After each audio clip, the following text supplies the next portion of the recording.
So guys, what if Naruto was Sun's swift ninja and release Bloodline movie? It was the 10th day of October, and the night sky was dark, thanks to it being the night of the new moon, but still the people of Konoha were cheering, drinking and celebrating Takami, because they were thankful for surviving the attack of the Kyuubi no Kitsune 6 years ago. And speaking of the Kyuubi, the host of the beast was currently running through the streets of the village, moving in a zigzag formation to dodge the rocks, kunai, shurikens, and other various knives that were being thrown at him. The child has blonde hair, electric blue eyes and 6 whisker marks on his cheeks, 3 on each. He was wearing a sleeveless dark red shirt and jet black shorts, with black sandals he stole from a civilian child. He looked behind him to see about a dozen shinobi chasing him since he had already outrun the civilian mob that was chasing him. Every now and then, some civilians would join the chase or try to cut him off, only to be left behind or ran over. "What's the matter? Can't catch a 6-year-old?" Naruto yelled behind him before laughing, putting his 6-year-old legs into overdrive as he cut into an alleyway, surprising his pursuers. After entering the alleys of Konoha, the boy was able to cut into more and more alleys, forcing his pursuers to jump to the roofs to keep up with him. The Junins and Chunins in the mob cursed themselves for not knowing the layout of their own village like the back of their hands. The amount of missions outside of the village forced them to know layouts of other villages, and since they never had a use to explore the alleys of their own village, well, you could see the result of their negligence. Though Naruto was without the knowledge of how to use chakra properly and about the beast inside of him, he continued to dash through the alleys, unconsciously using chakra in his legs and moving as agile as a fox itself. Suddenly he encountered a dead end, and before he could run out of the alley, his mob caught up to him. He turned and glared at the crowd. "Do you really think you caught me?" he said, bursting out in laughter. Before he started calming down, "Think again. Go ahead, do your worst," he said as they started doing the same hand seals. The blonde began to suffer from anxiety for a while as he hoped his plan would work. Suddenly a burst of adrenaline worked its way into his system and he burst into action as they all took a large inhale and exhaled large fireballs that converged into one very big one. The fireball hit the back wall and the explosion shook the area, and since the shinobi were distracted, they didn't notice the sizzling of multiple exploding tags on the side walls of the deadened alleyway. However, one lucky and experienced Junin's danger sense went off and he was lucky enough to shunshin out of the area, just in time to escape a very large and fiery explosion. He looked from a roof and swore about the loss of 11 Junins and Chunins. He was about to exit the area when a squad of Anbu appeared behind him, grabbed him, and took him to Ibiki for a little talk. The Sandaime Hokage, Sarutobi Hiruzen, stood in the middle of the destroyed alley, the fire around him not bothering him a bit. A team of Anbu were currently putting out the fires before they had any more time to spread. "Where are you, Naruto-kun?" Sarutobi thought to himself as he turned on his heel and begun to walk back to his office, a frown marring his face. Meanwhile, the blonde was walking through the sewers of Konoha. The nasty and murky water was up to his knees, wetting the bottom of his shorts. It stinks down here," he thought to himself as he started jogging through the water, happy that he survived another year. "But I guess I can't be mad at the smell of victory." He saw a small speck of light and ran to it. After climbing up the ladder, he, with a lot of difficulty, moved the heavy object from out of his way. He rose his head and realized the light was in front of Ichiraku's ramen stand. They were closed now, and he was glad, because right now he was tired and he stunk, and he didn't feel like being a sitting duck, while enjoying a big bowl of ramen. Not to mention they were never open on his birthday, because they didn't want him getting tempted to have a bowl of ramen and end up getting beat out of his senses. He yawned and trudged his way home, keeping to the shadows. Before long he was in his little apartment, not minding how it looked on the outside. The old man Hokage gave him this apartment a little over a month ago. When that happened, his neighbors moved out and the Hokage gave him the deed to the apartment so that he didn't have to pay any rent. He laid on his bed and smiled at the ceiling. Another year gone by, another set of fools getting schooled. He smirked to himself for planning the perfect scenario for the mob. If it was under a different scenario, he might have felt a little remorse for killing 11 people, but to be fair, they were ready and willing to take his own life, if he was caught, which he nearly was. "If that's the most those Junins and Chunins could do, then I am going to be the best ninja this village will ever produce," Naruto said before he drifted to Dream World as the next 6 years literally flew by quickly. 6 years later, Beep Beep the blonde awoke to the sound of his alarm clock. With unimaginable speed, he destroyed the clock and sat up in his bed. He walked to his dresser and looked at the clock on it. 5 o'clock, just like always. He did his routine, take a shower, brush his teeth, and get dressed, and then have some toast and bacon. He wore a black sleeveless muscle shirt, dark green pants with the ankles tapped. He had long since ripped the sleeves off of his shirt because, in his opinion, it looked way more cooler that way. His blonde hair was long like the Yondaime Hokage's, and his electric blue eyes became more mature and hardened these past 6 years. Over his muscle shirt was a dark green Chunin vest he took from the latest Chunin that attacked him just last night. Flashback, 9 o'clock at night. Naruto had decided to finish training a little later than he usually would end it and started to walk out of the training ground. He had to go to the academy the next day. Considering that the next day was a Monday, he knew the graduation exam was going to be this Friday. He had kept his skills as secret as he possibly can. Even when the Hokage came to the class to give a surprise graduation exam, he had to practically do his worst in order to fail. The village wasn't ready to see how strong he truly was. But even though he wanted to lay low, that didn't mean he was going to be the dead last of the class. He was second place, only trailing behind Uchiha Sasuke, the stuck-up duck-haired emo kid in class, by 1 point thanks to their latest shuriken test. The bastard had scored a perfect 10 on the kunai test and a 9 of the shuriken, so he had to score a 9 on his kunai and 9 on his shuriken. He didn't care because the blonde couldn't be beat in taijutsu, thanks to his bloodline that allowed him the speed he needed when he was in an emergency. And speaking of emergencies, his danger senses told him to disappear as a volley of kunai and shurikens were headed his way, and disappear he did, pissing the thrower of the projectiles off. Naruto reappeared back in the same spot and looked around the field. "Show yourself, coward," Naruto said out loud, pissed that someone would interrupt his train of thought. "So the rumors are true, the demon can move faster than the eye can see," a voice said from behind the blonde.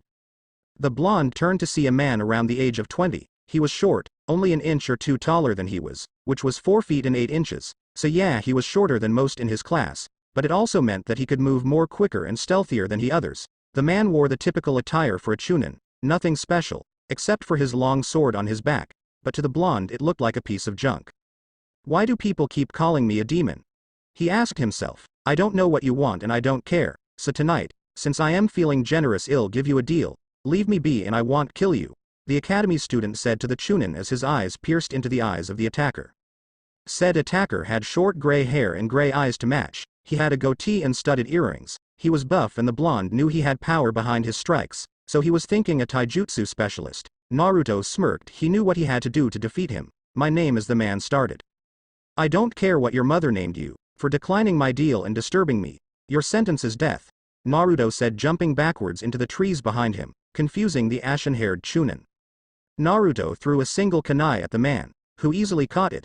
"What is that? This is nothing, you're nothing," the midget said, turning when he heard the whizzing of another kunai flying through the air. He caught that one as well. He started laughing when he saw Naruto running right at him with a pair of kunai in his hands. The man easily dodged the blonde's strike and punched him into a tree. He dashed and rammed his knee into the blonde's chest. Blood splattered on his leg and he smirked evilly and started punching the blonde, repeatedly. After about the 50th strike to the child's face, the man reached behind him and grabbed his long sword and stabbed it through the blonde's heart. Crazed laughter rung out through the area. The man was laughing so hard that he didn't notice the moon in the sky turn red like blood. Clouds started gathering and the man heard thunder. Lightning suddenly struck in front of the man, right on top of the blonde. Luckily the Chunin acted in time to jump back. As he landed he noticed the temperature in the air dropped to icy levels. He could literally see his breath as he started sweating, even with the cold air. The reason for his sweating was because he was witnessing something rising from the ashes of the demon. After a second he deduced that it was the Shinigami. He was dressed in black. The ashes made up his cloak. He entity rose his skeletal hand and the leftover ashes on the ground lifted off the ground and created his signature scythe. The Chunin was extremely terrified, so terrified that he couldn't even move. He trembled when the entity spoke. "You, who has killed an innocent, shall be sent to hell, where you'll burn, for all eternity," the specter said, black smoke coming from inside the hood. The Chunin's eyes hardened. "Innocent? That thing has either injured or killed all those that confronted him," he yelled before he felt ki unlike any other suddenly drop on him. The human dropped to his knees, and yet he continued to glare at the god. To call him innocent is almost as worse as to call that demon fox a saint. The man yelled before the scythe of the Shinigami sliced off his head. The body of the man dropped to the floor. Even with the fear in his eyes he continued to defy me. "He deserves a little respect," the entity spoke as he disappeared. Seconds later the moon returned to normal and Naruto walked into the clearing. Not a scratch on him. Well, there wasn't any new scratches as he was training before. The blonde walked up to the motionless and brain-dead man and crouched next to him. "Genjutsu has its wonders, no? I'll let you live, since you earn just a little of my respect," he said, standing up. He began to walk away when he got an idea. He ran back and took what made the man a chunin, his vest, because it was just his size, and also, because it matched his outfit.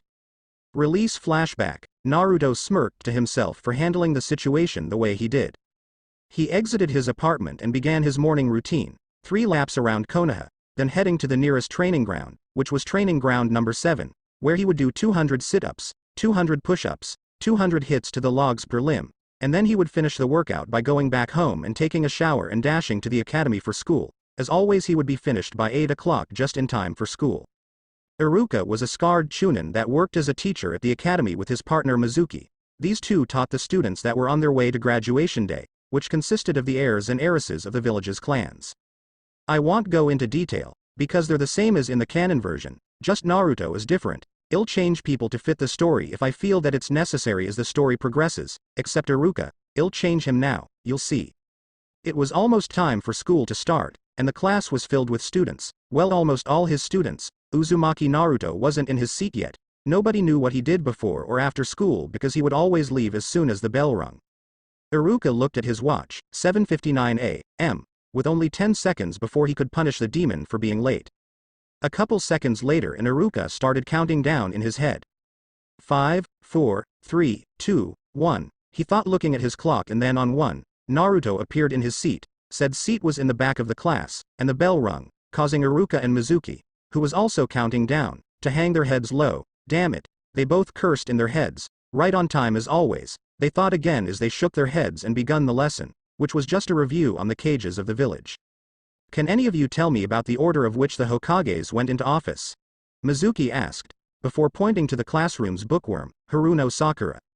The rosette silently squealed at being picked, Senju Hashirama. The Shodai Hokage founded this village along with Uchiha Madara. His brother Senju Tobirama would later become the Naidam Hokage, after Hashirama falls in battle in the First Ninja War. Before that happened, the two brothers trained one Sarutobi Hiruzen, who later became the Sandaime Hokage.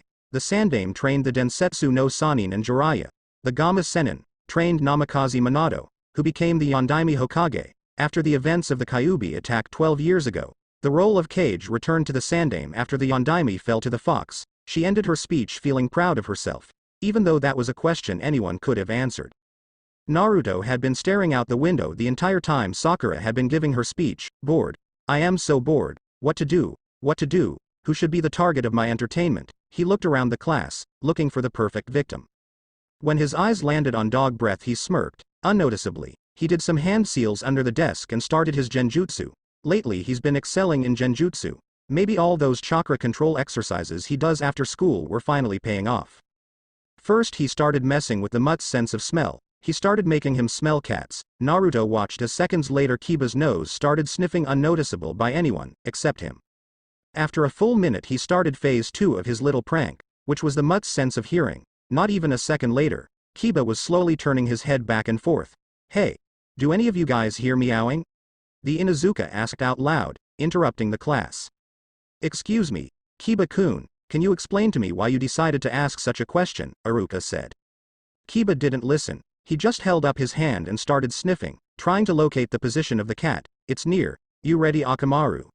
Kiba said, making the dog whine and put his head down. This confused Kiba, but he paid no attention to it as the scent and the sound of the meowing was getting stronger and louder, respectively. By now the class was getting a little creeped out by the weird behavior of Kiba. The blonde was different. He found it so hilarious that he had to hold in his laughter as much as he could. He made a final seal that messed up the Inuzuka's sense of sight. Kiba had been moving around the room, his nose sniffing and his ear twitching. The teachers were at a loss on what to do. As this had never happened before in the class, they couldn't hear or smell any cats, so they knew the kid was under a genjutsu, but from who? The only ones in the class that can do a genjutsu was them and maybe Uchiha Sasuke, only because of the Sharingan. But not only did he not unlock the Sharingan yet, but he didn't even look at the young Inuzuka, or even in his direction the 20 minutes they've been in the class. Suddenly Kiba turned around and found the cat right behind Sasuke's head. A second later he ran at it, jumping over Sasuke and started chasing the cat. The funny part about that was while hopping over Sasuke, the Inuzuka kicked the back of the Uchiha's head. As this was happening, Naruto started fooling around with the mutt's sense of direction, and soon enough Kiba ran right into the wall, making the class erupt into laughter. Naruto ended his technique when he hit the wall, and since everyone else was laughing, it wouldn't look suspicious if the blonde didn't laugh, and laugh he did. Even Shino, the class statue, chuckled at the sight. Phrases like, "Great job retard," and "That's dead last behavior right there," were spoken throughout the room. After getting his desired amount of laughter, the blonde sat back and watched the chaos. Unknowingly someone had noticed everything he did, and yet she didn't do anything to stop it, since Kiba was always so persistent with his advances, and she was glad that he was humiliated the way he was. "That's my Naruto-kun, show him who's boss," the young heiress thought, quickly deactivating her bloodline. Kiba arose to his feet and held his head. He heard the laughter and immediately felt embarrassed for himself. He swore to himself that he would find out the one who did this to him, and he would personally torture the poor fool until he was begging to stop. He walked to his seat and put his head down. While this was happening, Iruka and Mizuki had been watching quietly, not knowing who to apprehend for this. Suddenly Iruka grew angry and glared at Naruto, with him being a fox demon and all. Fox demons were known for their prowess in the field of illusion. "Uzumaki, for placing Kiba-kun under an illusion, you're suspended for the rest of the day." Seeing that Naruto was about to complain, he continued, "No excuses, now out of my face," he yelled, pointing to the door. The blonde stayed seated for a while, glaring at Iruka, but seeing the anger in the Chunin's eyes made him scoff and walk out the class. By this time Kiba had been glaring at the blonde's back, choosing him to exact his revenge upon. Outside the door he smirked as his plan succeeded, yet again. "I knew that scarred bastard would accuse me. Now I have extra time to train," the blonde muttered, exiting the building. He began walking around the village, ignoring the glares sent his way. He walked into an alley and promptly vanished. Using his bloodline in public was something he vowed never to do, because he didn't know what the village would do with him. He had his doubts about the subject. Ever since he awakened it, either the village would cherish him for bringing another bloodline into the village, or attack him and forcibly take the bloodline from him in some horrific display of evil. He appeared in Training Ground 7. First he checked if anyone was currently training inside, since he was way earlier than the time he would usually get here. After finding none, he formed the rabbit seal. "Jinten. Bunshin," he muttered to himself as 5 clones appeared around him.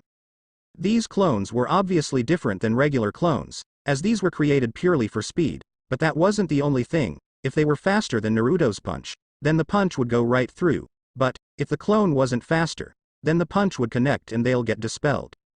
Since they all had the same skill as Naruto, he often had to find ways of hitting his clones before they had time to react, and that was the hard part. Thinking on the fly was a strategy he only used for a last resort. Just like every other time he starts this training, he stood in the middle of the field, while his clones were on the edge of the clearing. This exercise was based solely on increasing his reflexes and natural speed. It was also based on taijutsu, since his clones didn't have the chakra capacity for a prolonged ninjutsu fight, and he wasn't given enough time to even form the hand seals.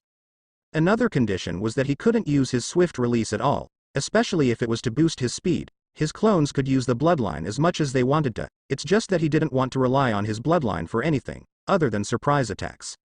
Like always, the training started abruptly, and he was punched in the chest, sending him into another punch that came way too quickly. He was sent to the floor and he quickly had to get up and jump in the air, which wasn't smart at all.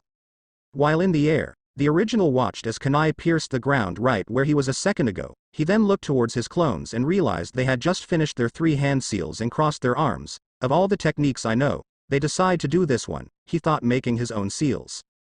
"Jinten. Hoshi no Nami. Wave of stars," the clones yelled, swinging their arms, releasing a turret of electric stars. "Futon. K's no Tate. Shield of wind," the original yelled as a shield of wind appeared in front of him. The 2 techniques clashed and fought for dominance. The stars came out on top. The original blonde's stolen vest protected his torso from most of the damage, but the shirt underneath was unfortunately shredded, as was his shorts. Although his shorts were seriously tattered, he was glad they remained around his waist. His skin suffered the same fate, blood covered his upper body.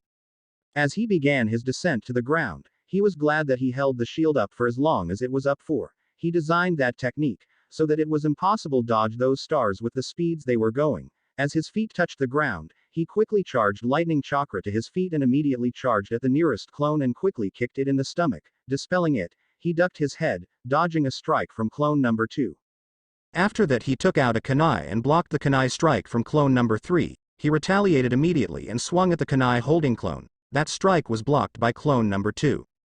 When that happened, clones number 4 and number 5 ran up and began punching. He dodged the barrage as best as he could, but in his position he began to feel the punches, still holding back the kunai from clone number 3 and clone number 2 still holding his fist. He began to think.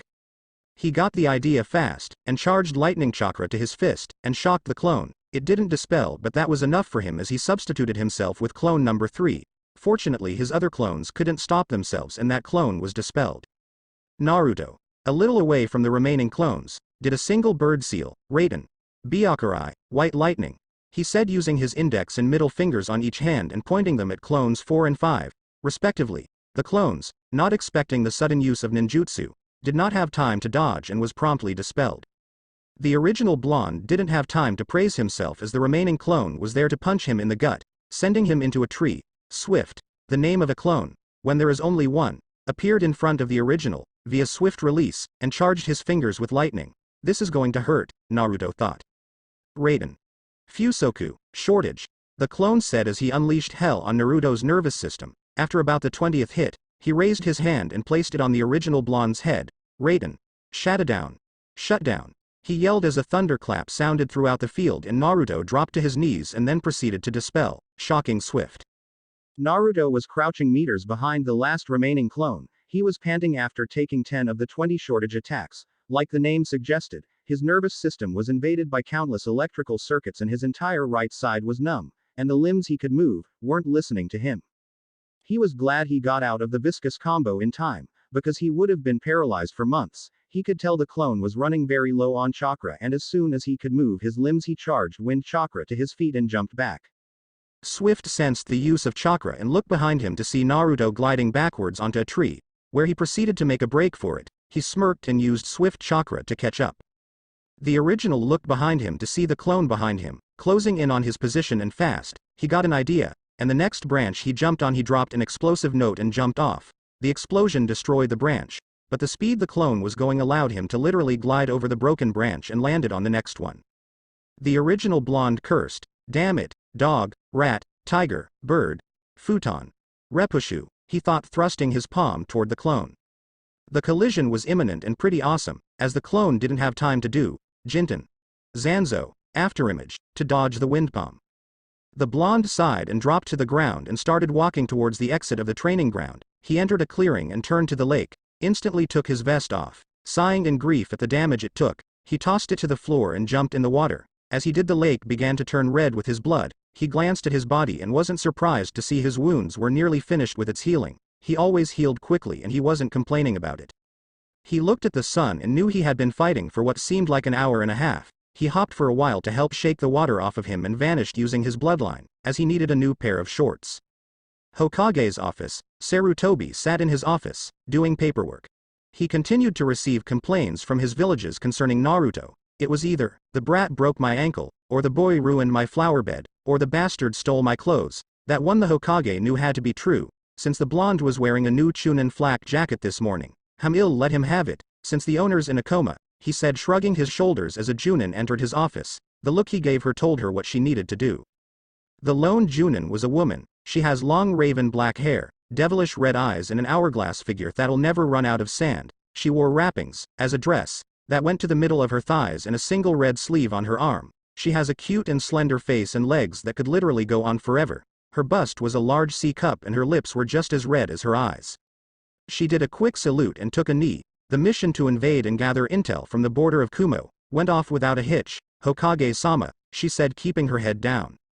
The Sandaime nodded, looking at another piece of paper, before he threw it in the trash, as it was just another bullshit attempt from the civilian council to gain just a little bit more power. "You may stand, Kurenai-chan." She did as she was told. "Do you have the intel?" he asked and she gave it to him. "Good. Now I expect a written report about the mission in a few hours. Right now I have business." "Dismissed," he said, signing a paper and throwing away another as the woman left. He waited a while before opening the scroll. Kumo's planning something, and with these financial claims to strengthen their defenses. Most likely for war, and in my experience I bet it's us. The old Cage thought. He put the scroll in his desk to study later. Of course the village hidden in the clouds hadn't stopped militarizing their army since the end of the Third Ninja World War. At this day and age, war with Kumo was a bad idea, as Konoha was still hurt from the Kyuubi's attack. Also, the annihilation of the Uchiha clan really put a dent in our army. Of course they were scapegoats, killed to prevent a civil war. he thought forlornly as another knock on his door broke him out of his thoughts.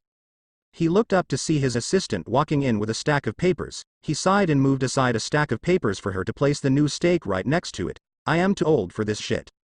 Naruto's apartment, hours later. It was maybe around 4 by the time Naruto finished meditating and stood up. It was the only way for him to control his emotions and stay in tune with the elements surrounding him, which was nothing but his secondary element, wind. The small amount of wind he generated slowly spun around him, creating a little cyclone. Meditating was also an alternative to sleeping. It allowed him to remain aware of his surroundings and relax at the same time, especially after the workout he just had. So the amount of time he's been meditating, he's been regaining his strength, stamina and chakra. Now it's time for some sword practicing, he said to the air, pumping his fist. He ran to the corner of his small one-bedroom apartment and grabbed the ninja-style Bakken. It was a weapon he often seen the Anbu carrying on their backs, and since Anbu were strong and he wanted to be just as strong as them, well, you can see where this is going. Unfortunately, with one to teach him, he had to make his own style that, fortunately, worked perfectly with and without his bloodline. He was thinking about naming it Jinsokuna Sutoriki, which meant swift strike. It involved using his superior speed against his enemies, with a lot of thrusting and slashing and anticipating the moves of the opponent and using it against them. Sadly, he hasn't had a chance to fight with anybody with his real sword, mostly because he acquired it from the weapon store. Also, if anybody realized he had it, it'll get taken from him because he wasn't even a ninja yet. He carried his wooden sword out of the house and hopped to the rooftops and dashed to training ground 7. He arrived in the field a couple of minutes later and stood in the middle of the field. He started his katas with vertical slashes, from up to down, and after doing that 100 times he did it from down to up and did that 100 times. He did the same with horizontal slashes. He then started on his diagonals, and after a while he began to increase his speed for different slashes he could do. After finishing the exercise he created a single Jinten Bunshin, who had its own Bakken in its hand. This is the part one hate. If only they already knew the conditions, he thought, looking at Swift. Now, we will fight with only our Bakkens. Our bloodlines are not allowed. Not even ninjutsu is allowed. If you use the bloodline, you will be dispelled. Do I make myself clear? The blonde asked his doppelganger.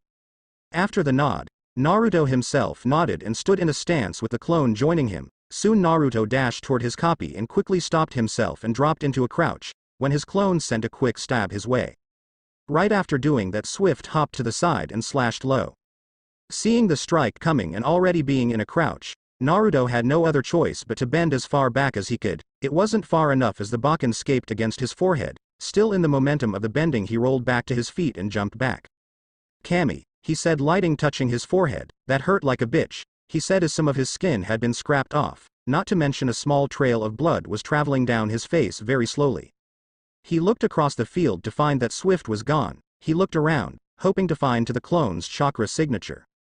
He kept his senses up as he slowly walked to the center of the clearing, making it harder for the clone to get the drop on him. Suddenly blood entered his right eye. This surprised him, more than it should have, as he furiously rubbed his forehead and eye to get the blood out. Swift used the very second Naruto's guard was dropped to dash from the foliage to Naruto's right, keeping quiet the entire way. But Naruto's danger sense went off and he took that as a note to ignore the blood in his eye and quickly parried the blow that was meant to hit him in the temple. After the parry he kicked the clone in the knee, and when he heard a crack of a broken knee, Naruto quickly stroked Swift in the neck, right on his jugular vein. The force of the hit ruptured it and the clone was dispelled. The academy student started panting. That was a close one. The bastard creating and using the blind spot to get the drop on me. Thank Kami for my natural survival instincts, the blonde thought, now able to see through his right eye. It was at that moment that his eyes widened. He straightened up and looked around the field. Who's there? Naruto said, quickly looking around, as he felt eyes on him, but he couldn't pinpoint the location as the person or persons were well hidden. After a while the sensation disappeared and Naruto knew he must have been spied upon for a long time.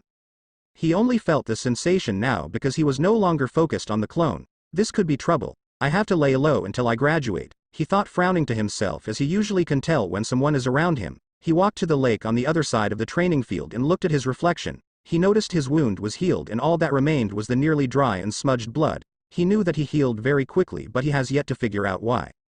He dunked his head in the water and rubbed the blood off his face as best as he could. After a while he quickly whipped his head out of the water as he couldn't breathe. He stood to his feet, water dripping from his soaked hair. He stood there, thinking about the feeling of the eyes that were watching him. He didn't feel any malice that hell usually feel from the villagers and even some of the shinobi of the village. It was mostly the Chunins and some of the no-name Junins that despised him for reasons he still didn't understand. He shook his head of his thoughts, both literally and figuratively. The action caused the water to fling around before he swept his hand through his hair and breathed a sigh of relief. That's enough training for today. I am going home, he thought out loud, vanishing from his spot. Training ground number 7. In the shadows of a large oak tree, someone was chuckling. The chortle was low, but it was still laughter. The laughter wasn't crazed, but it was filled with anticipation and just a little nervousness. The person was nervous at almost getting caught. The anticipation, well, that's the mystery. Soon the laughter died out and the person pushed off the tree. The figure of the person was revealed, but the face was still hidden. I am not going to reveal anything about the figure other than that it's female. It's not who you think it is. You'll find out later. The kid has great senses, and his kenjutsu skills aren't that bad either. It's actually pretty good for a kid his age, but he had some errors. I am going to have to keep my eye on him, and maybe in time I could show him a thing or two, the woman thought before vanishing from her spot. Konoha unknown location. An agent was walking through the dark corridor of an equally dark compound. He wore a complete black cloak and a blank white mask. On the bottom of the mask there was a kanju that said "ne," which meant root. The agent walked through the door at the end of the corridor. He took 2 steps before bowing down on a knee, his hood overshadowing his white mask. If a random person was to see this, they would think this person was crazy because he was bowing to darkness, with the only light in the room was spotlighted on him. Tell me what you know, agent. A voice suddenly pierced through the darkness. The voice was low and gruff, and had a cutting edge to it. Like it wanted what it wanted so badly, the voice would cut straight to your soul to acquire it. Your charge has grown stronger, sir. His skills are rather impressive, the agent said, not moving from his spot. What would you rate his skills then? From what I've deduced from the past month, I would say Chunin level, and a high one at that. The voice stayed silent as it thought about what was said. It wasn't surprising that Naruto was at the level of a Chunin, with the 2 years of training he got from him and the boy's own training. Are you sure that it was a good idea to release the boy at the age of 9? It would be dangerous to the organization if he was to go to the Hokage, especially since I know the old man is suspicious about where the boy had got his strength from. The agent spoke once more before a force unlike anything the agent has ever felt before was suddenly weighing his body down. It wasn't physical, but judging by the amount of it, it might as well have been. The agent tried not to show discomfort, but anybody could tell that he was trembling under the pressure. Are you questioning my decision? The voice said calmly but still retained the piercing effect. The man tried to say as he had to use all of his strength just to remain conscious. He dropped to his knee and really bowed to his master. It took all of his willpower not to just flat out fall to the ground. The pressure lightened up, just enough for him to talk. I am sorry, master. It was wrong of me to question your authority, the agent said, staying silent. The man in the shadows thought for a while. This agent was one of his strongest in the entire organization. To dispose of him would be a bad choice for the organization. I'll let you live now, but don't think that because of your skills that you're not irreplaceable or capable for reconditioning. Continue your mission and trust me, that boy doesn't remember we exist. Only the power I've given him. You're dismissed. The boy raised his head to look at his master. He nodded before bowing his head once more. Hi, you will not be disappointed, Danzo-sama, he said, standing up and walking out the same way he came. Even though he wasn't supposed to show emotion, he couldn't help the shudder that went up his spine when the conditioning was mentioned. It really was a shame for me to release the boy, but Sarutobi was pressing on the issue about where the blonde was disappearing to every day. I know for sure the blonde remembers us, and when he wants a lesson or two, he knows where to find me, the cane user thought. A week later, yet again Naruto was looking out the window of the academy, bored out of his mind, but it was okay, because in a couple hours he'll graduate and then Monday get a sensei, and finally he could show these people his true strength. Attention class. After the break, Mizuki-sensei and I will be giving you your final exam. The graduation exam will test your limits and push you past them. I am not going to lie. If you succeed, then you might be eligible to become a Konoha shinobi, but if you fail, then say bye-bye to the ones that pass, because you will not be seeing any of their faces for a long time, he said with a serious face at the end. It was a good speech indeed. It's just too bad it fell on deaf ears, as only half of the class had heard. The other half were busy yapping their mouths off. Seeing the tick mark on Iruka's forehead, Naruto quickly covered his ears, and just when he did that the scarred Chunin did his big-headed technique, and like always the class quickly quieted themselves. You know what? I am going to switch things up this year. Instead of letting you rest, I am going to test you now. Let's go outside, he said as he body flickered outside. The class began filing out, and Naruto, who had resumed looking outside after the big head screamed, didn't care that he was being left, but someone did, and Naruto-kun. The blonde heard someone say, Come on, let's become ninjas, she said, gaining just enough confidence to avoid stuttering in the sentence. The blonde gave her a huge foxy grin, causing Hinata to blush and poke her fingers together. That is, if you want to. Naruto couldn't help but widen his grin. She was just so adorable with that blush on her cheeks, her short and extremely dark blue hair, her pretty pupil-less lavender-tinted eyes, and especially the way she poked her fingers together. All in all, like he said, adorable. He lightly shook his head. It would not be wise to get involved with the heiress of the Hyuga clan. Sure, let's get our headbands. Outside. After going outside for the shuriken and kunai throwing test, the academy ninjutsu test, and for a higher score, some even did an extra jutsu, some were forced. Sasuke did, Kaden. Enden no jutsu, fireball technique. Shikamaru was forced to do his Kagemane no jutsu, shadow possession technique, to prevent Ino from hitting him in the back of the head. Since she knew he had a technique to use, Shino just had his bugs surround a tree before it was grounded to sawdust. After most of the clan heirs did their techniques, eyes turned to the blonde, knowing he knew a technique and wanted to see it. He smirked, figuring since he was about to graduate, he might as well give them a glimpse of his power. He stood with one of his hands in his pockets and pointed the other at a tree and whispered, Raiden. Byakurai. It happened so fast all the students seen was a quick flash. They looked at the direction of the tree to see a small gouge in the ground, and the tree was entirely destroyed, along with some of the trees further down the path, with the small gouge following behind. Damn. Even with both of our genjutsus disrupting the demon's technique, it didn't happen how we intended, the silver-haired Chunin thought as Naruto stared at his fingers. Interesting. Someone added more chakra to the jutsu, and that is what happened. If I were to add chakra to my other techniques, how much stronger will they be? I'll leave that thought for later. I think I'll name this advanced technique Raiden. Shiroi Senko, White Flash, welcome to the list.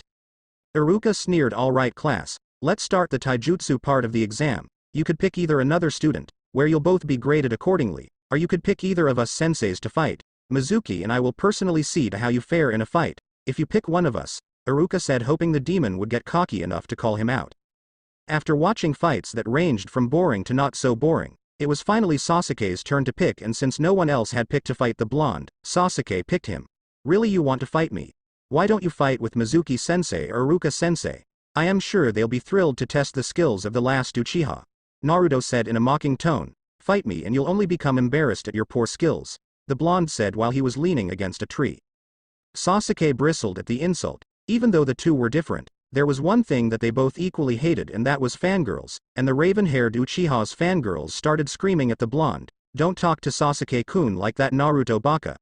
Naruto remained leaning against the tree, picking his ear, as the crowd of prepubescent girls stalked their way towards him. The scarred Chunin smirked, seeing his chance to put the demon in his rightful place. Fine, how about we make this interesting? Not only will you fight Sasuke-kun, but you will also fight with me at the same time. Not unless you don't want to be embarrassed by the gap between my strength and yours, the man said with an evil grin. Mizuki's own followed.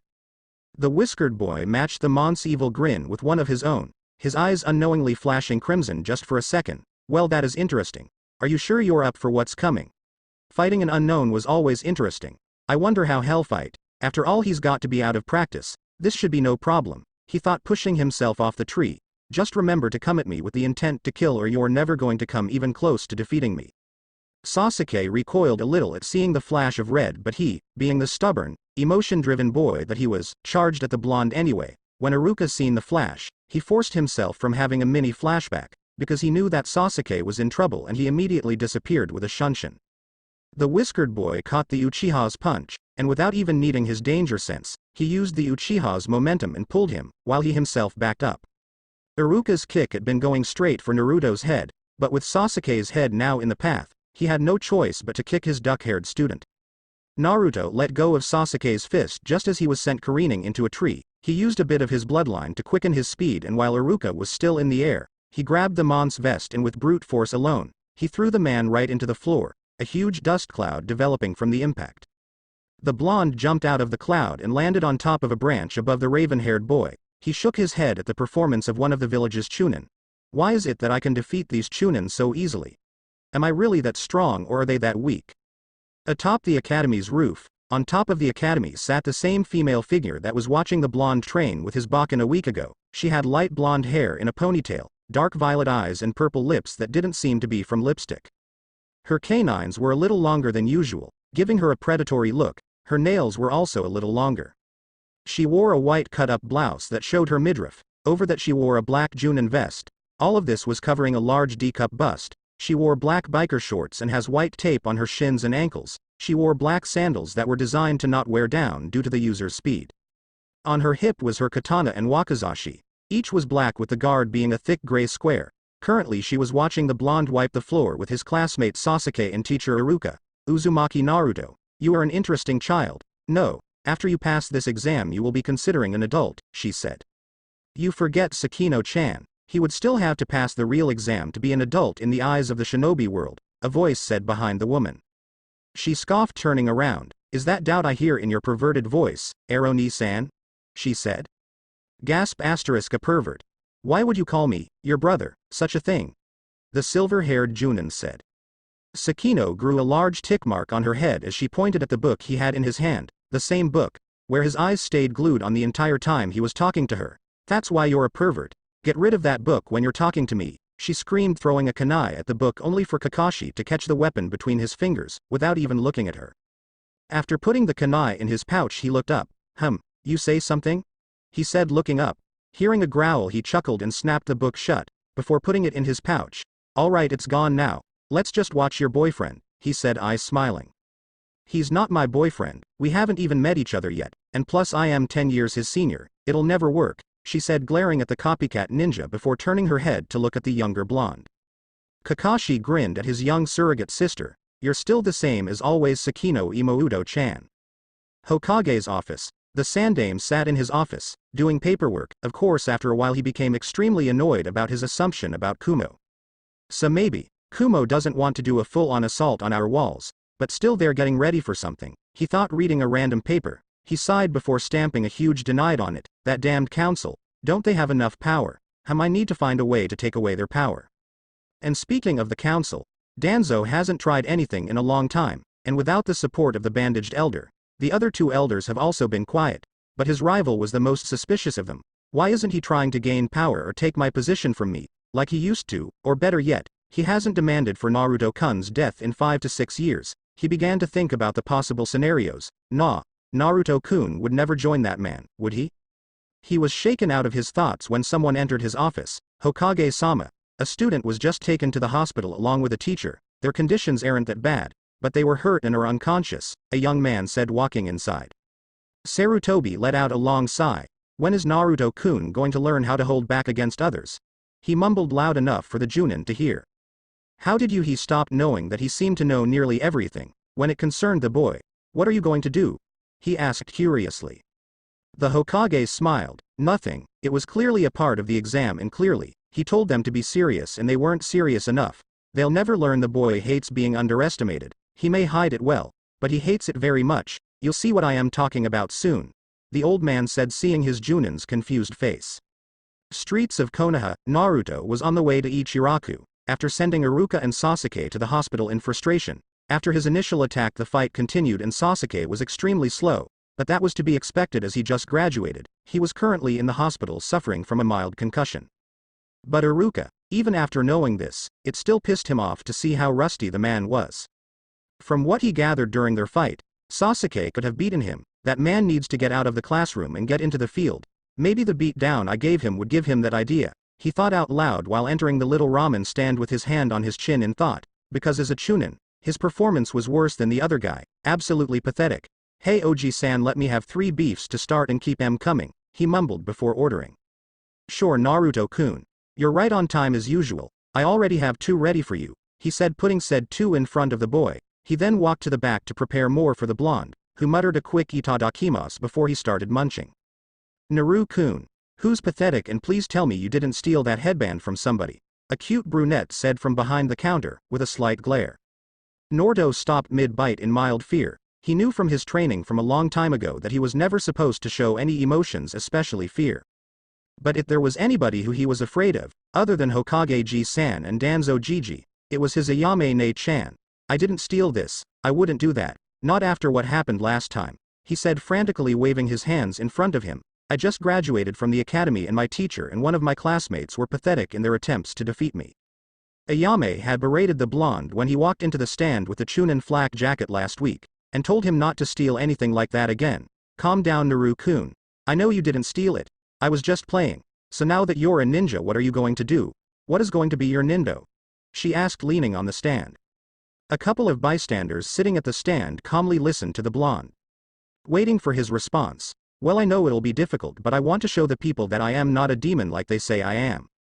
I know sometimes I act cold and distant most of the time, but it's just an act to control my emotions. You know how emotional I get when something bad happens, he said, standing up and looking at his older sister. To show the people I am more civilized than a demon, I must be in a position that demands respect, and the only position I can think of is the Hokage, he said as he set his chopsticks on top of his 2 empty bowls before he smiled at his sister. Just wait, Nei-chan. When people find out the future Hokage eats here, business is going to be booming, he said, making her smile as her father placed 3 more bowls in front of him. Everyone smiled at the blonde, knowing that his dream was big and with the right help he can accomplish it in no time. I gotta come here more often. After all, I can't become the strongest ninja on an empty stomach, he said, dropping back down in his seat and proceeded to stuff his face. Naruto felt really safe, while inside the stand, only those that liked to use their brains and could see that Naruto wasn't the fox that resided in him ate there. There was absolutely no malice from anybody in the stand. Everyone's sweat dropped at his last comment and went back to eating. Ayame smiled. You can do it, Naruto-kun. I believe in you. After 10 minutes, Naruto finished his 20 empty bowls of ramen and left the stand with a satisfied belly. He knew it was around 5, so now it was time to study on his worst subject, Fuinjutsu. If there was one thing he hadn't gotten better at, it was his sealing techniques. He just wasn't patient enough to draw seals, and he was already pretty patient. Also a simple mistake, like a wrong character or wrong stroke, and it's going to be a catastrophe for him. There was this one time when he was trying to put a chakra lock on his door. After 30 quiet and boring minutes, he ended up blowing up his door. He didn't know how it happened, but yeah, he's thankful that he remembered the formula for the seal, so that he would never put that on another door of his, as it was just a waste of ink and a door, but it could be a good advanced exploding tag, so that's a good thing that came out of that failed attempt. So do I mean Naruto, having a casual stroll through the village, huh? A voice said exactly next to the blonde. The electric blue-eyed recruit just continued walking. Yes, a casual walk. So what do you want, Mizuki? He said, crackling his eye open enough to see said Chunin. The Chunin smiled. Oh, nothing. I heard that you want to be the strongest ninja in the world. I knew that was you watching me from afar. I had my doubts, and that's impressive in of itself. Only the most skilled could drop under my radar, he said, walking into a shortcut alley to his apartment. What is it you really want? The blonde said, appearing at his complex and begun stepping up to his apartment. Mizuki let out an inaudible sigh. I think I might have a way for you to get started on that path of greatness. Interested? He asked, glancing down at the blonde. Really? A way for me to get stronger? Sign me up, the boy said excitedly. The evil Chunin grinned, patting Naruto's shoulder. That was easier than I thought. Nighttime, in the darkness of the night, Naruto was leaping through the village with a giant scroll on his back. He didn't know it would have been so easy for him to infiltrate the Hokage Tower like that. It was easier for him to infiltrate and assassinate thanks to the first years of his training. He complemented that by added prolonged combat to the criteria. So now he was becoming an all-around ninja, which was very rare. Now all I have to do is head to the meeting place, he thought. Of course, he placed a note inside the office for the Hokage about this little mission he was put on. It explained everything from who assigned it to him and what he was supposed to do. It also stated what Naruto wanted the Hokage to do. The blonde dropped down into a clearing in one of the training fields. He dropped the scroll to the ground and opened it. Let's see what this scroll has to offer. Naruto sat in front of the forbidden scroll of sealing. The first technique he saw, that interested him, was Kage Bunshin no Jutsu, Shadow Clone Technique. It was the answer to his prayers, giving him a clone specifically for scouting, plus it had loads of other benefits. He broke down the mechanics of the technique quickly and learned it even faster. He unfurled the scroll further for more techniques.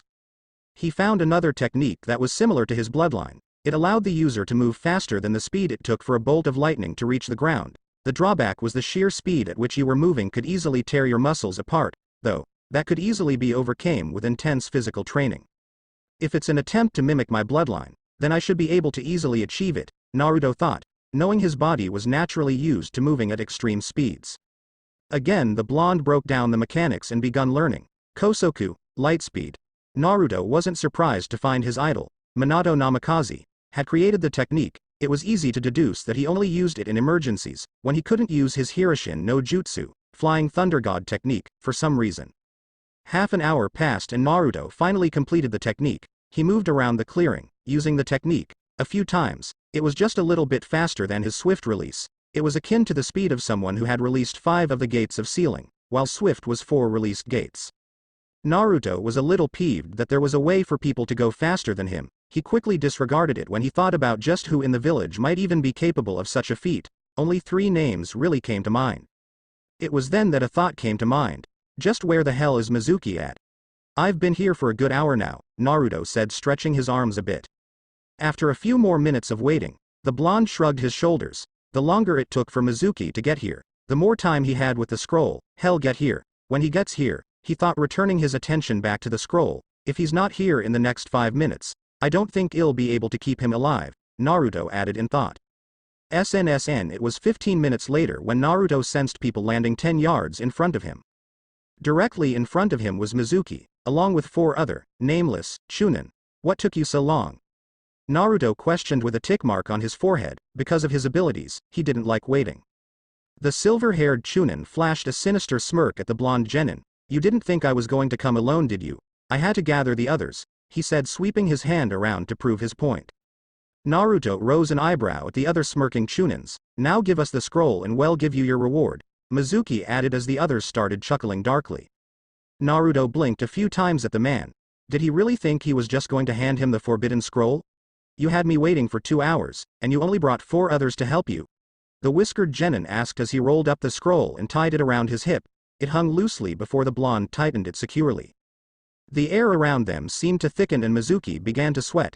He remembered seeing the blonde fight briefly against Iruka and Sasuke, and the single technique they tried to sabotage. So, of course, he felt that a 5-on-1 fight against the boy would easily overwhelm him. At that thought, his will increased. They're all the help I'll need. Naruto slowly began walking towards them, putting them on guard. His head was down as he walked, his blonde bangs overshadowing his eyes. All that was visible was his lips, and said lips were slightly raised in a smirk. He rose his head, his cerulean eyes beaming with joy. You should have brought more, he spoke, vanishing from his position. Naruto promptly appeared in front of one of the unnamed Chunins. It happened so fast, no one saw the punches impacting. Only the fact that the man was grunting and quickly lifting off the ground told the others that he was being hit. Naruto smirked before he spun and kicked the man in the gut, sending him through the nearest tree. The others unconsciously took a step back in pure shock. Naruto turned his head and his smirk widened as he pointed his index finger at the group. Raiden. Shiroi Senko, white flash, he whispered as a bright flash filled the area, blinding them. Mizuki opened his eyes to see that 2 of the others were hit by the attack. The trench in the ground was the only remainder of the used technique. What are you doing? Find him, Mizuki ordered to the last man. The man shakily nodded before he took to the trees, searching for the blonde who seemed to vanish along with the fading light. You think I am scared of you, brat? I am one of the strongest Chunins this village has, the silver-haired Chunin yelled to the trees. That's a nice bluff, Mizuki Teme, a voice spoke behind the man. The Chunin turned and found only air. You don't scare me, he yelled, taking both of his large Fuma shurikens off his back. The man heard the blonde release a chuckle and he promptly threw one of them in that direction.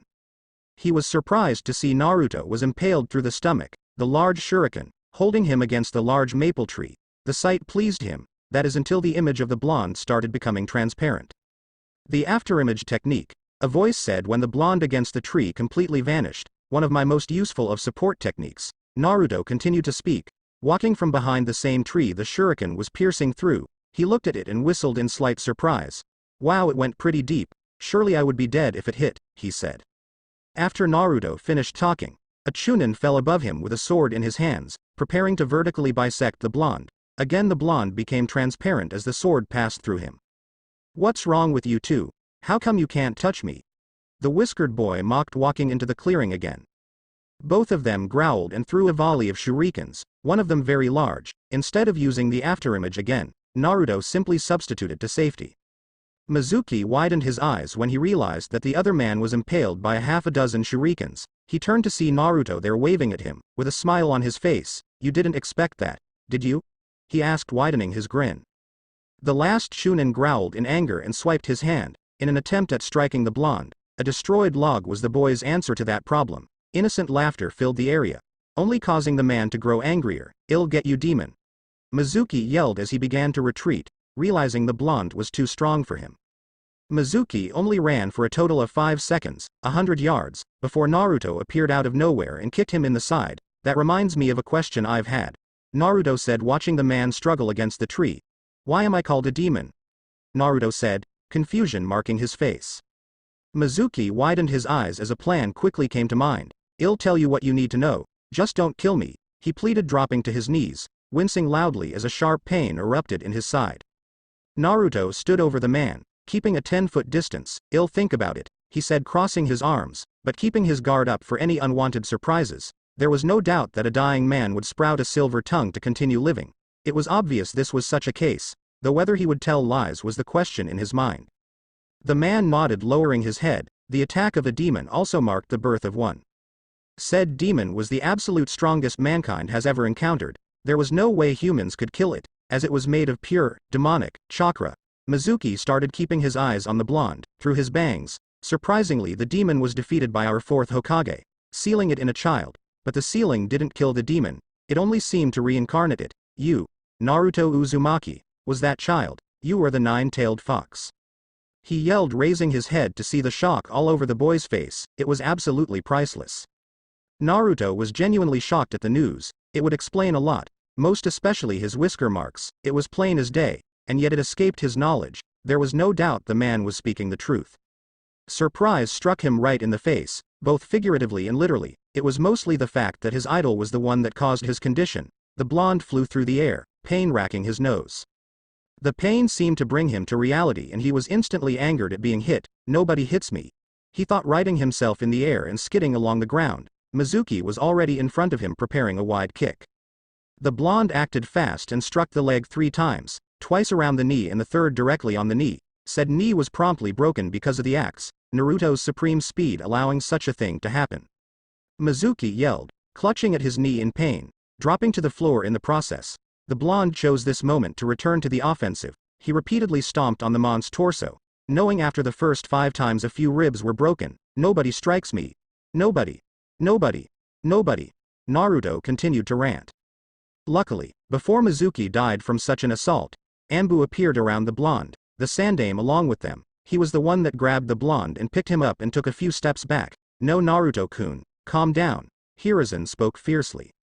Naruto continued to release killer intent, directed straight at the silver-haired Chunin on the ground, lying in a small crater. "Anbu, take the man to Ibiki. Don't have him treated. It'll make Ibiki's job all the more easier," Hiruzen said as the team left, one staying behind. Naruto calmed down just enough that he was no longer yelling. The Anbu cut the cord that kept the scroll tied around him. After that, he took said scroll back to where the blonde found it. Naruto was still mad, but it wasn't about Mizuki hitting him anymore. The blonde turned and punched Hiruzen in the face. "Why the hell would you keep that from me?" he yelled, completely angry. He clutched at his head as pain struck through it. Though it wasn't regular pain, it was like he was forcibly getting stronger. He knew then that it was the fox's doing, acting on his enraged psyche.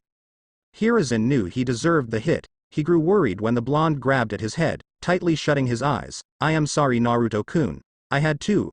Otherwise, the entire village, old and new generation, would know your secret. I thought, if they didn't know, you could gain some friends and be happy." Hiruzen spoke soothingly as he crouched beside the blonde, holding him affectionately, hoping he'll calm down. "A lot of fucking help that did. Everyone still hates me. I am a fucking demon. Really?" Naruto yelled, thrashing around in the Hokage's arms, trying to get free. To make things worse, the 4th was the one to do it. Naruto spoke through his clenched teeth, tears rolling down his cheeks at the apparent betrayal. Tears also rolled down the old man's cheeks because this was absolutely nerve-wracking. It almost made him glad the boy didn't know the entire truth. Curse that Mizuki for revealing such a secret, Hiruzen thought, hating that he didn't appear in time to stop the man. "Not everyone hates you, my boy. You know I love you as if you were my own, not to mention the Ichiraku family, who love you with all of their heart, and Anko-san.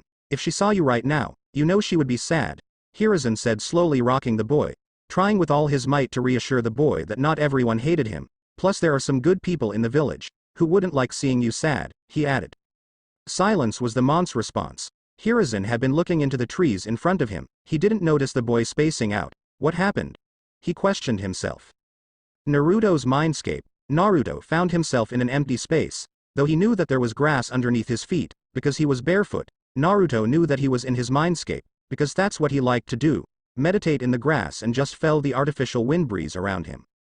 Though there was something different about his space, that he hadn't noticed at all. A large rock was about half a mile away, but the blonde saw it clear as day. It didn't take him long to arrive at the location and he noticed that it was at least the same size as the Hokage mountain, clearly still a large rock. Naruto droned in his mind. Noticing there was an opening that was leaking reddish air, the air had darkened the grass, turning it red. This must be where the Kyuubi is housed. Naruto thought out loud. You would be right to assume that. A malevolent voice spoke, shaking the entire mountain with its voice. Holy. Naruto couldn't help but jump slightly at the vibrations the voice made. Finally the brat hears me. I've been waiting for this day. The voice spoke again, although this time, not shaking the mountain. Naruto narrowed his eyes, no longer surprised at the voice. What is it you wanted to talk to me about? The blonde asked. To let me out. The Kyuubi roared, shaking the entire area violently. The vibrations even caused tremors below Naruto's feet. The blonde wobbled as he tried to find his footing and prevent himself from falling. He found it seconds after as the tremors came to a stop. He glared at the mountain with disdain. I'll never release you from your prison. Find another container to be stupid enough to follow with that request. Naruto spoke harshly. Not from the entire seal ninja, human. Just from this infernal mountain. It's cramped in here. The Kyuubi spoke with hatred dripping from his voice. Naruto rose an eyebrow at the response. He doesn't want to escape. He thought in confusion. What do I get if I follow through with your request? He spoke, clasping his hands over his mouth as soon as the words were spoken. He sighed, knowing he couldn't take them back. I promise I will not eat you. That's oddly specific. Naruto thought, narrowing his eyes again. How do I know that if releasing you from this mountain, won't entirely release you from the seal? Naruto questioned, scratching his cheek. Loud growling shook the mountain a bit, signaling the Kyuubi was getting annoyed. That's because that seal is around my neck. The kitsune growled out. Naruto shrugged his shoulders. How come you can't free yourself? Aren't you the strongest tailed beast ever? Capable of causing earthquakes, tsunamis and destroying mountains with a swish of your tail, Naruto said, going back to what he knew about the Kyuubi from a book about tailed beast and their mythical summaries. Yes, I can, except, I am also being constricted with chains that prevent me from moving either of my limbs, including my tails, the Kyuubi explained truthfully. Naruto stared at the mountain with a quizzical gaze and a raised eyebrow again. He started to say, almost not believing the story. He shrugged his shoulders. Worth a shot, he said, walking closer to the mountain. Are you sure you're not going to eat me? I will if you don't hurry up.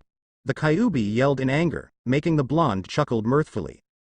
All right, calm down. Don't get your panties in a bunch, Naruto said, looking at the mountain. He scratched the side of his head in thought, standing there for a minute or two. How do I free you? He asked before leaning against the mountain, before it brightened up and shimmered out of sight. Naruto's eyes widened as he finally gazed upon the Kyuubi no Kitsune. It was sprawled out on its stomach, his head closest to the blonde. Behind him were each of its 9 tails, also splayed out, along with each of its limbs. All around it were chains with spikes sticking out of them, keeping the Kyuubi where it was, going around him dozens of times, and going right through the ground. Just as the Kitsune said, a black collar was around its neck, with a seal tag stitched into it. Well, are you just going to stand there and gape, or are you going to get rid of these infernal chains? The Kyuubi spoke, its voice no longer muffled by the mountain. Naruto blinked a bit and chuckled to himself. My bad, ha ha ha, he chuckled, walking to the nearest chain. As soon as he touched it, all the chains around the fox ripped out from around him and sped towards the blonde. They began being sucked into him, causing the blonde to scream in slight pain. After it was finished, the blonde was left, panting heavily on his knees in utter exhaustion. Finally, I am free of those constricting chains. Now I can sleep peacefully, it spoke, laying down properly and wrapping its tails around his body. Naruto's sweat dropped at the act. That's all you wanted? He asked softly in disbelief. Sure. I am not such a bad demon fox. Well, I promised I wouldn't eat you and I like to keep my promises. So, go away, before I gnaw on your body, he said, knowing full well that gnawing wasn't the same as eating. Naruto blinked a few times again in disbelief. He slowly turned and began walking away. As he was fading from sight, he muttered something. Why do I feel so used? Reality. Morning. Naruto looked at the time to realize it was an hour before 8. Already this new information seemed to be hampering with his everyday routines. At least I know why I heal so quickly, so having the Kyuubi can't be so bad. the blonde tried to reason with himself. Plus it's not like anything will change, everyone still hated him, not because of the Kyuubi, but because of his general behavior. Naruto got dressed in his usual black muscle shirt with green cargo pants. He looked at the stolen Chunin vest and nearly sneered at the condition it was in. Damn clones, going overboard. He was going to have to repair it in the near future. He looked at the clock again and saw that 10 minutes had passed. He still couldn't believe the Hokage had pushed up the schedule for the team selection. He probably wanted the blonde on a team as quick as possible, in order for him to get his mind off of recent discoveries. Well, there's no time like the present, Naruto muttered, slapping himself a bit. He cracked a smile, feeling a bit of himself returning to reality. He went and grabbed his ninjutsu and headed out the door. He hung the weapon horizontally across his back, just like he had the scroll the previous night, and took to the rooftops towards the academy. It took a few minutes to get there, but Naruto wasn't using any chakra to quicken his travels. The blonde landed on the rooftop of the building and released a sigh. He widened his senses, checking who was already in the class. It seemed everyone but the Uchiha was there. He smirked a bit when he thought about the fight with the boy and Iruka. Those two should be alright by now. I only knocked them unconscious, Naruto thought with a yawn. He was still a bit sleepy. Not wasting any more time, the blonde made his way into the academy and then to his classroom. He ignored the annoyed glances he received from teachers and some older students. He received some from some younger ones as well, but it was probably from contained jealousy, though he did see some blushes on the cheeks of some girls and that made him smile. When he entered the classroom, nobody looked at him, not until he sat down in the back. Everyone stopped and glanced his way. The blonde saw the surprise in their eyes at seeing him before 8. He blushed and slowly waved at them. Yo, what's up? He asked with a chuckle before putting his head down, while everyone returned to what they were doing before. While his head was down, he could clearly sense some negative emotions emitting from one Inuzuka male in the room. He cracked his eye open and looked at the boy. I feel like I should apologize or something. I don't hate the boy. He just drew the short straw a week ago.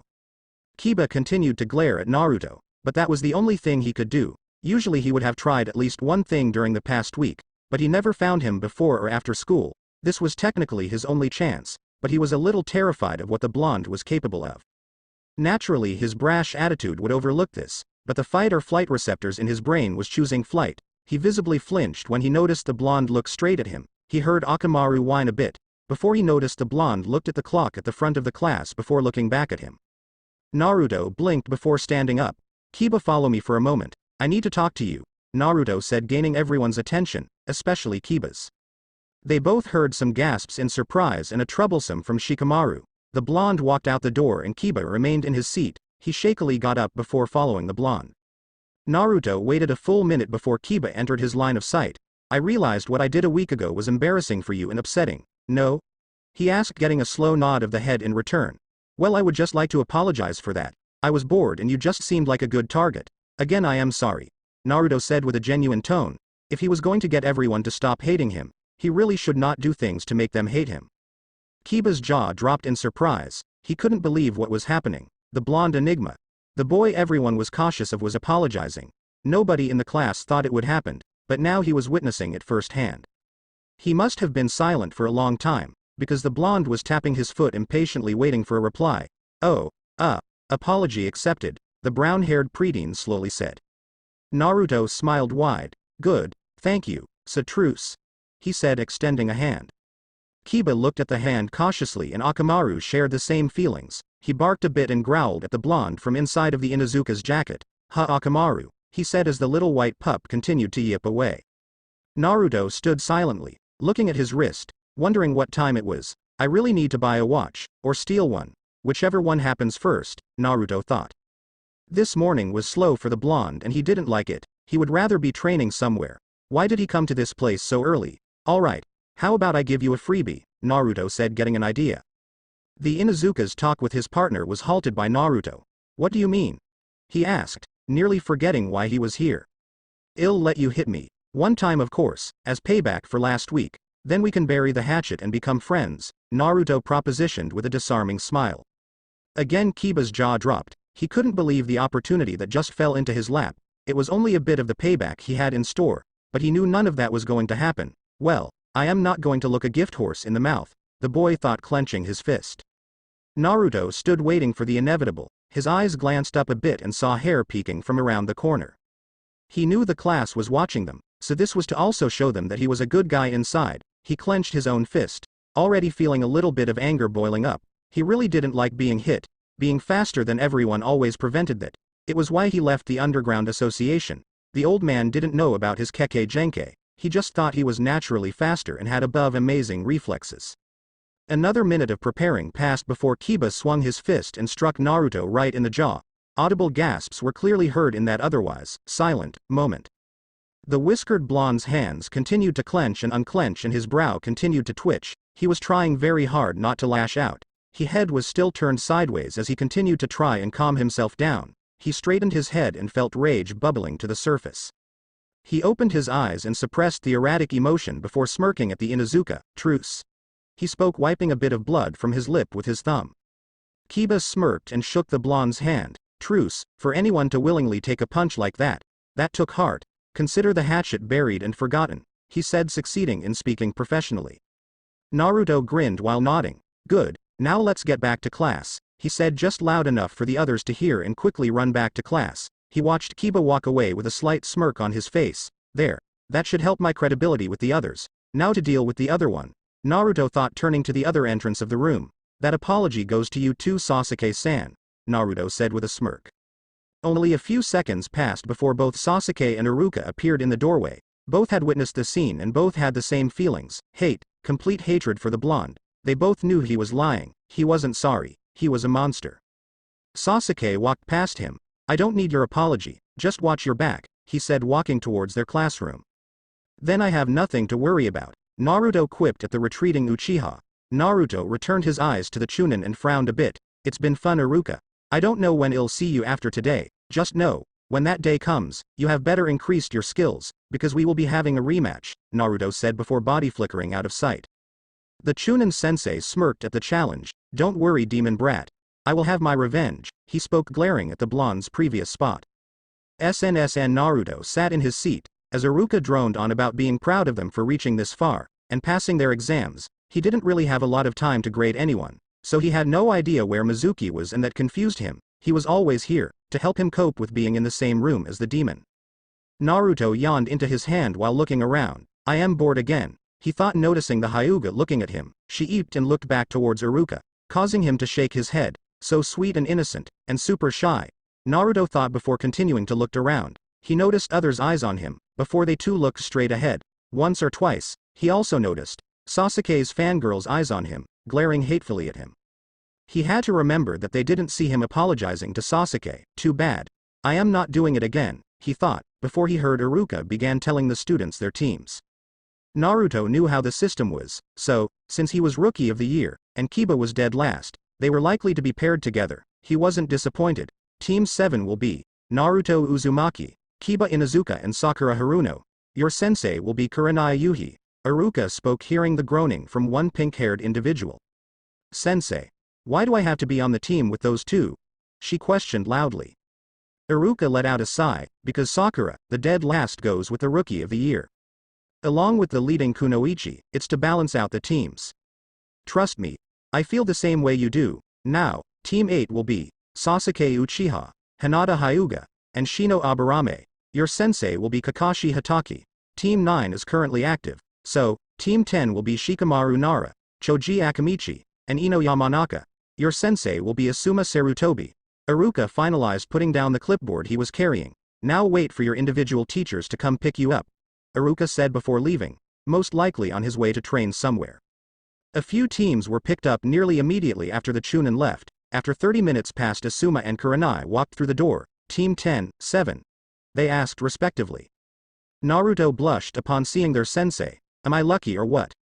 He thought, quickly appearing in front of the woman. Let's go, guys. We don't want to leave the beautiful woman waiting, Naruto said, flashing the woman a grin. The two adults chuckled, the woman blushing. You heard him. Let's go, you two, she said before turning with Naruto right beside her. Training Ground 7. The newly formed team arrived at their new training ground. Kurenai leaned against a tree while the others stood in the sun. Okay team, introduce yourself to me. I want to know each of you personally before we start. Naruto perked up. I am first. My name is Naruto Uzumaki. All my life I've been pursued hatefully, for some reason. But that hasn't let me down. I like training, eating, and then training some more. I dislike those that judge me before knowing me. Lastly, I would like to tell you about my dream. My dream is to, one day, earn everyone's respect and become the Hokage so I can properly protect each of its citizens with all my power. I know I may act like it, but I am not really a bad guy. I just like to be left alone. The blonde spoke with mixed emotions in the right spots. Kurenai nodded at the boy, already knowing, from his file, all of these things. It even said something about him training in the art of swordplay. She knew a few people who could help him with that subject. She also knew that he was very adept at genjutsu, so she was going to have a blast with that. Alright. Thank you for that, Naruto-kun. Now how about you next, Kiba-kun? She said, looking at the Inuzuka. The boy released a grin. My name is Kiba Inuzuka. I am a simple person. A boy who knows about the importance of loyalty to friends. Something happened today that changed my outlook on life, though I still like playing and training with Akamaru, annoying my sister and now building up the rivalry I have with Naruto, Kiba said, smirking at the blonde. Naturally I dislike felines, loud noises, and strong revolting smells. My dream is to get stronger to increase my skills to become the alpha in my clan, an alpha no one will challenge, just like my mother before me, Kiba said, puffing out his chest proudly as he spoke. Kurenai nodded again. She too knew about the encounter with the blonde earlier in the morning. Originally she was against having the boy on her team because he was always after Hinata, who she loved as if she were her own. Now she was alright, because he seemed to be changing, thanks to the blonde. It was a good thing too. An alpha needed to be level-headed and knows how to think, although they do tend to be overly brash, just like his mother was. She turned her head towards the last one, who seemed to be moping. Alright, your turn, Sakura-chan. Sakura stayed silent for a second before sighing slowly, as if finally accepting her fate. My name is Sakura Haruno. I like somebody who's not here, and I dislike somebody who is here. My goal is to one day marry somebody and revive his clan, she said with hearts in her eyes. Kurenai softly nodded, again knowing that piece of information. She absolutely hated fangirls. They single-handedly make kunoichis less feared than shinobis. Tsunade helped a lot to dissuade that notion, but this generation was definitely going to crush all that progress. Not if I have anything to do with it. Time to nip this in the bud, before I progresses any further, Kurenai thought, though wondering if it had already reached its peak. Okay, good. Those were some great introductions. Now I am a little dejected to tell you that. You have to pass my test before becoming real genins, she told the trio, who groaned loudly, except for Naruto, who kept staring at Kurenai's moving lips. Are you serious, sensei? We have to do another test. Kiba complained, clearly depressed, as was Sakura, who surprisingly didn't voice her complaints. So what's the test? Naruto asked, cutting the woman off from answering Kiba. Kurenai turned her attention to the blonde and smiled at his positive attitude. It's a search and retrieve mission, she said, pulling a picture from her pouch. You three have an hour to find these 3 items, a watch, a rose, and a kunai. You're going to have to use every bit of your senses to find these items. I want you each to bring back 1 item. Whoever doesn't bring back one of these items, by the end of the hour, will be sent back to the academy, she said with a smile. That gave the desired effect she was going for. Though she hated herself for it, she knew it was necessary in order to get them to complete the task, by any means necessary. What, you can't send one of you back? Genins operate in 3-man cells along with their Jonin sensei. The balance will be off, if there's only 2 genin and a sensei. Sakura proved once again why she was this generation's bookworm. My team, my rules, Kurenai spoke, smirking at the girl's shocked face. Come pick your targets and start the test, she said, holding out the 3 pictures. I call the rose, Naruto said, snatching the rose before running into the woods. Kiba went and picked the watch, knowing his acute hearing will be able to pick up the ticking in the watch. Sakura was left with the kunai. She walked into the woods with a dejected sigh. With Naruto held up the picture and studied it. It was a rendition of a very unique rose. It was fully bloomed with the inside being white, and then as it traveled into the outside petals, it grew darker into a deep red. On the stem was a single thorn. It truly was a beautiful flower, and matches Kurenai's outfit perfectly, the blonde thought, noticing there was a hint of its scent coming off of the picture. He really couldn't explain it. Maybe it was supposed to be Kiba's objective, with him being a Inuzuka. Naruto took another sniff and sighed. He created a crossed seal and created 2 clones. I want one of you to go help Sakura find her kunai and the other to help Kiba find the watch, Naruto said as the 2 clones vanished from sight. It really should be hard to find a ticking clock in the middle of a forest, Naruto thought as the scent got stronger. Well, found my target, Naruto added, looking down. 12 yards away was a cluster of flowers, mainly roses and daisies. Somewhere near the middle was the unique rose. Naruto maneuvered carefully through the cluster until he reached the flower. He picked it and made his way back to Kurenai. feeling good about his accomplishment. With Kiba, the brown-haired boy was jogging through the forest, keeping his footsteps silent. Akamaru was running beside him, also searching for the ticking watch. They'd been searching for a good 10 minutes before he saw Naruto standing by a tree, his hands in his pockets. "Naruto, what the hell are you doing just standing there? Go find your rose," Kiba said, clearly aggravated. The clone waved it off. "Nah, I'll find it later. I'll just help you find that watch of yours," he said with a grin. Kiba groaned. "Alright, fine, let's go," he said before running off. They were running for a good 5 minutes before Naruto spoke up. "Hey Kiba. I think you need to clean out your ears," the clone said. "What the hell do you mean by that?" Kiba asked, gaining more annoyed. "I don't see you helping in finding this damn watch." Again the clone brushed the boy's annoyance off with a shrug. "Clearly because you couldn't hear the ticking of a watch, even if it was right beside your ear," the clone said, digging the watch out of his pocket. It was an old-fashioned pocket watch, and it looked absolutely perfect. It was dark gold with a brighter gold chain. The ticking was faint, even for those with sensitive ears. "You had it this entire time?" Kiba yelled in anger. "Well yeah, I found it, where I was standing when you found me. It was just hanging on a tree branch in plain day, though it was bathed in a streak of sunlight that nearly camouflaged it. Obviously it was also masked with a genjutsu. Pretty impressive if you ask me." Kiba growled at the blonde and swung his fist in said anger. The blonde easily sidestepped it and took a step back. "You already used up your freebie dog breath. Plus I was trying to help you. There's no way you could have found it, since it was covered with a genjutsu," Naruto said, tossing the boy his objective. The watch nearly flew over the Inuzuka's head. He had to reach for it. When he turned his attention back to the blonde, to find him gone. "Where'd he go?" he asked Akamaru, who whined, not knowing at all.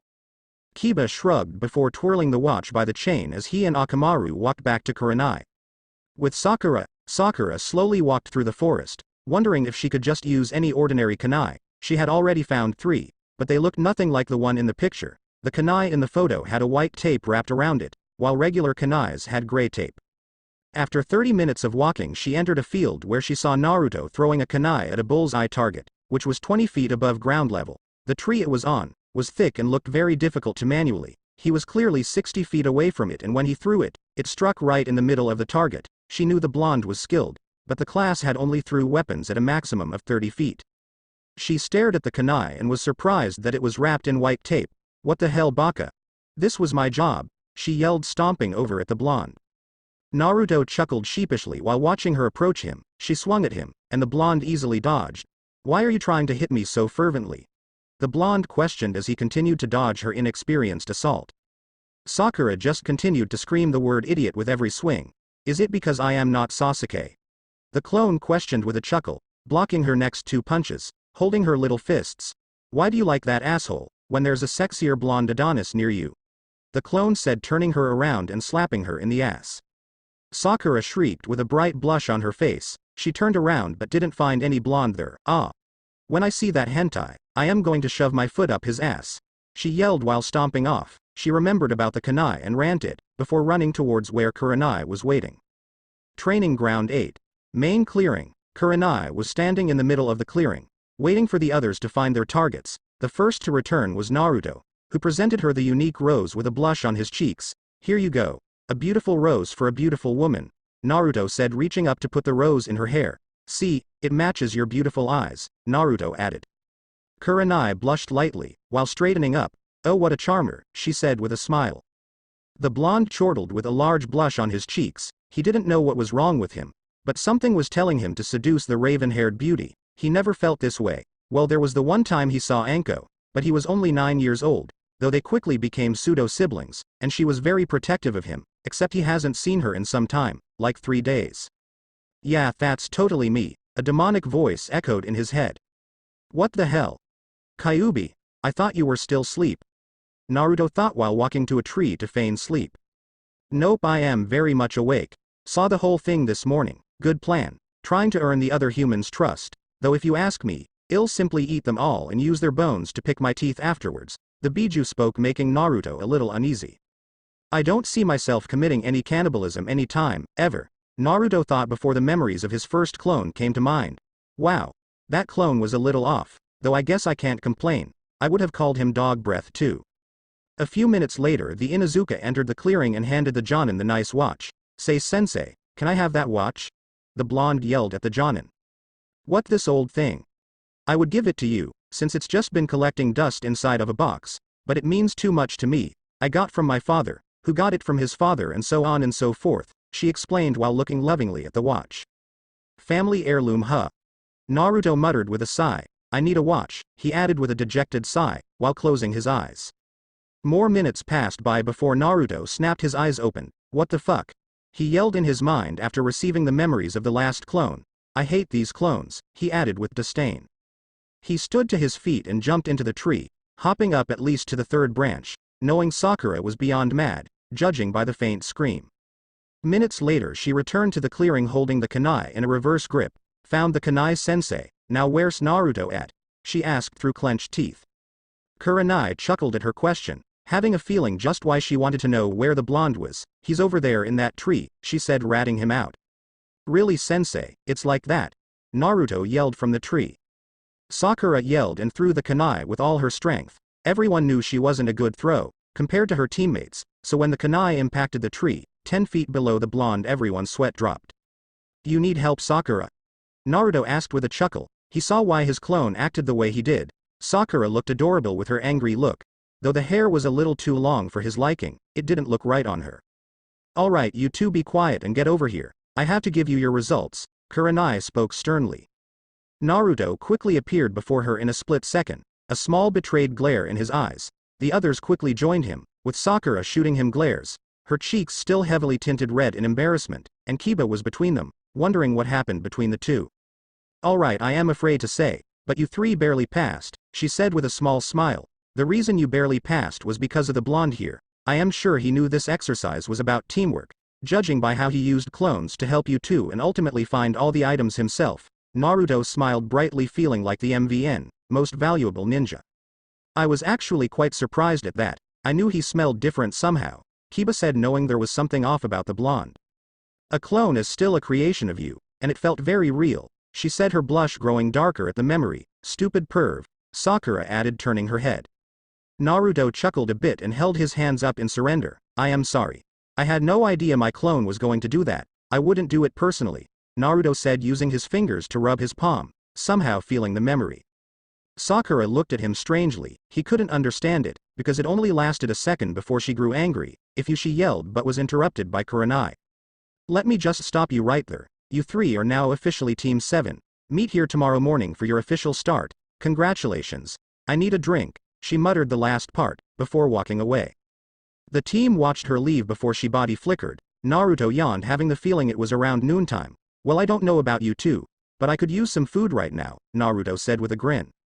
Kiba agreed, flashing a grin of his own, while Sakura glared at him and stomped away. Ill pay, the whiskered genin added. The two males watched as she stopped, waiting for them. They laughed, already having the feeling that they were going to be embarrassing the girl for a long time. Hokage building. Empty room.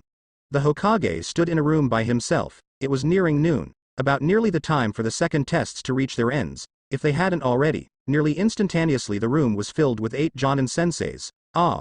One of you are missing. No matter. Hell come eventually, the Sandaime said. Tell me, how did your teams do? One by one, the Jonins announced the students' fates. Each one of them were fails. That is until he got to Kurenai, who announced that her team passed, with a bit of a slur. Kurenai-san, are you drunk? She positioned her fingers slightly apart. Just a little bit, she said softly with a giggle. Hiruzen chuckled, already having a feeling. That blonde sure is crazy. I think he's got multiple personalities. The old man thought, knowing that Naruto never had a base personality. He always acted different on different days. The old man then directed his attention at the last man, his son, who was wearing a standard Jonin attire with the exception of an added accessory, a sash with the kanji for fire written on it. And you, son? Pass. As expected of the next generation of Ino Shika-cho, Asuma spoke with his signature cigarette in his mouth, though it wasn't lit. Hiruzen nodded and dismissed the group. He knew Kakashi liked to do these things privately. He didn't know why though. That was just one of the many mysteries concerning the masked Jonin. You can appear now, Kakashi-kun, Hiruzen told the hidden man. How'd yours do? Kakashi appeared with a relaxed attitude, one hand in his pocket, the other holding Icha Paradise. I can't complain. I have 2 genins that work well with each other and 1 brash Uchiha. They pass, so I feel I am going to have an interesting experience with them. Hiruzen nodded and dismissed him. He didn't feel like having any extended conversations. He really wanted to continue his paperwork before it got out of hand, as it always does. With that, the Jonin meeting was done, in the span of minutes. Truly how every meeting should be handled. Thanks for watching.